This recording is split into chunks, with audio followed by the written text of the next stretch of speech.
బాపట్ల జిల్లా పర్చూరు తహసీల్దార్ బ్రహ్మయ్య కారు ఢీకొని ఓ వ్యక్తి మృతి చెందారు. చిలకలూరిపేట మండలం పసుపర్తి నూతన హైవేపై ప్రమాదం జరిగింది.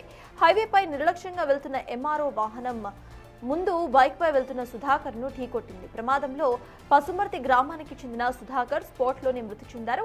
అనంతరం ఎంఆర్ఓ వాహనం బైక్ ను 300 అడుగుల మేర ఈడ్చుకు వెళ్లింది. సుధాకర్ కోల్డ్ స్టోరేజ్ లో పని చేసుకుని ఇంటికి వెళ్తూ ఉండగా ఈ ఘోరం జరిగింది. కొత్తగా నిర్మించిన ఈ హైవేపై 2 నెలల్లో 9 మంది చనిపోయినట్లు తెలుస్తోంది. ఘటనా స్థలానికి చేరుకున్న పోలీసులు దర్యాప్తును చేస్తున్నారు.